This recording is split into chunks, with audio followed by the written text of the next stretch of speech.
Ilang araw sa ating lahat, Kumbati General po ang inyong ka-antingero. Kung bago pa lang po kayo sa aking munting YouTube channel, sana lang po paki-like, share, and subscribe. Maraming salamat po. Kung inyo po napapansin ngayon mga katingero, magkakasap po tayo ng espesyal mula sa baon ni Yugna. Walang mata, mismong harapan at ang likuran. Tapos, ang pambihirang uri ng pangil na tinatawag na pangil ng baboy ramong pakot.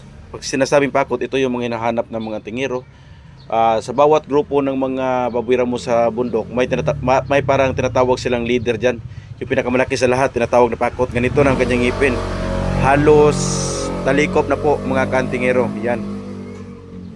Makikita nyo halos talikop na po ito. At ito ang ating ididisenyo dito sa ating gagawing baon na niyog na walang mata, mismong harapan at ang likuran.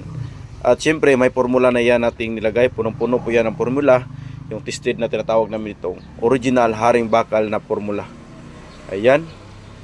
Tapos lalagyan na lang yan ng mga iba't ibang uri ng mga mutya. Ayan. Hindi ko na isa-isahin pa yung mga mutya natin sapagkat kadalasan kung mga vlog ay pinifeature ko naman kung ano yung ating mga mutya kadalasan nilalagay sa ating mga ginagawang espesyal na bao. Yan siya yung mga kahoyng girero. Tapos mga bertudis galing kalikasan at ang mga mutya. At papakita po natin yan mamaya pag atin na po yung nailagay lahat ng mga mutya at na-seld na natin. At ang kanyang final result ng ating gagawin special na pagkasan itong baon na may pangil ng pakot.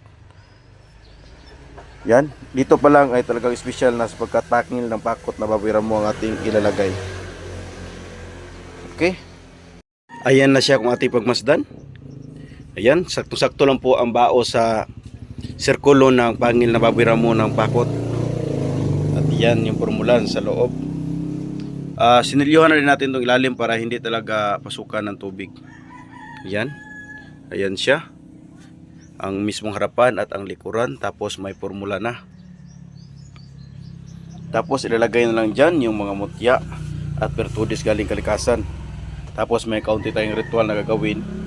Saka yan i-seld ulit at kukonsegrahin na lang at perbisingan. Ayan ang ating second step. Ganito na siya. Ayan na siya kung yung pagmasdan. Puno-puno na yan ng mga mutya galing kalikasan. Ayan. Silalim yan yung formula. Tapos panghuli niyan ilalagay na lang yung mga iba't ibang uri ng mga kahoyng girero o kahoy ng mga pandipinsa bago yan ipaglapat. Sa laman pa lang, alam nating siksik talaga at punong-puno ito ng mga mutya at bertudis galing kalikasan. Kung ano nakita nyo dito ng mga mutya, yan ang nilalagay natin sa loob. Mga bulalakaw, mga umong puti, umong itim, kabibi, mutya ng suso, mutya ng sawaki, mutya ng impinito, mutya ng lupa, at iba't ibang uri pa ng mga mutya. Yan. Mapapansin nyo naman sa loob ng bao kung gaano siya kasiksik sa laman. Pulidong-pulido po yan. Okay? At duduburan ko na lang yan ng mga kahoy ng mga girero at saka ipaglapat na yan. Narito na at natapos na rin natin. Fully furnished na siya. Halos buong araw ko itong trinabaho. Yan siya. Maganda naman ang resulta. Yan.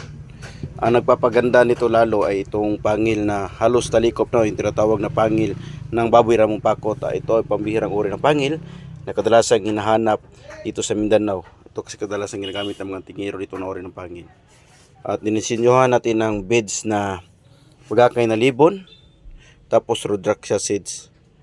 Ayan siya. Kung ating pagmasdan, ito na ang kanyang hitsura. Once again, ito muli pala si Kumbati General. Sabi mo po palang araw sa ating lahat and God bless everyone.